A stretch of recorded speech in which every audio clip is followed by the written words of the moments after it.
Joining me now from Chicago is Congresswoman Jennifer McClellan of Virginia. Congresswoman, thanks for being with us. Thank you.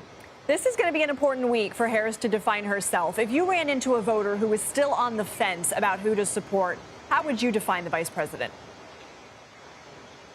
I would say that this is a clear contrast between a woman who is focused every day on fighting for the people, for our freedoms, for our economy, and making sure it leaves no one behind, and for our democracy, versus the former president who is fighting for himself and his friends and putting politics over people.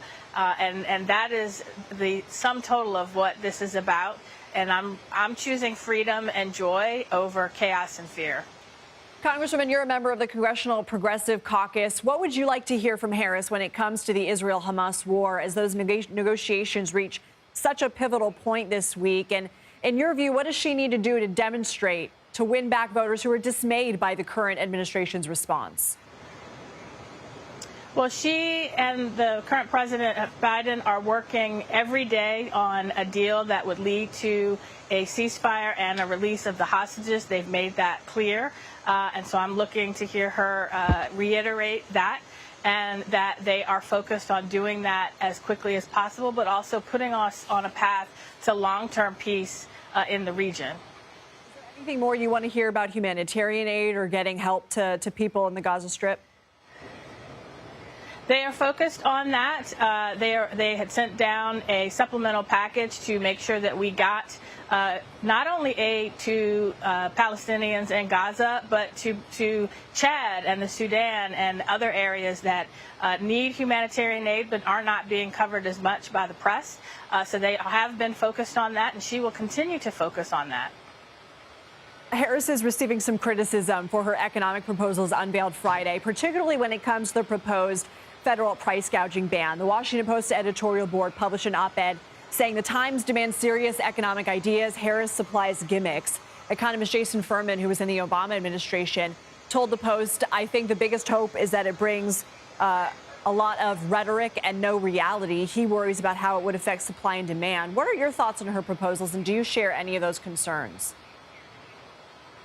Well, House Democrats are excited to work with a President Harris and Vice President Walz on reducing costs and addressing higher costs in health care, in housing, in child care, in grocery bills, and we will work together to do that in the best way possible. But the former president is not focused on an economic policy that will help the middle class. He is more focused on personal attacks.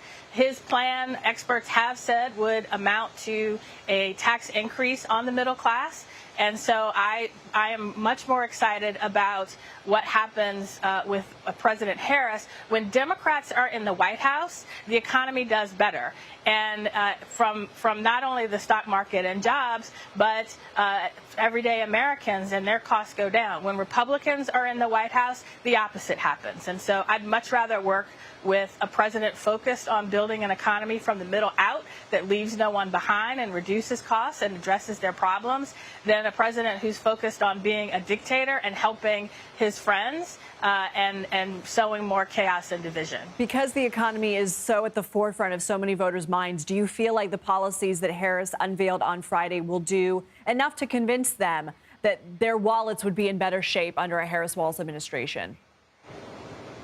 They will. Look, I spent Saturday morning with voters in Wisconsin talking about health care costs, talking about the fact that costs began to go down under the Affordable Care Act with the Medicaid's ability to negotiate prescription drug prices, and that we have more work that we can do. But President Trump wants to repeal the Affordable Care Act, wants to repeal the ability to negotiate prescription drug costs. And those voters are ready to vote for Kamala Harris because they trust her to address their economic problems and not the former president.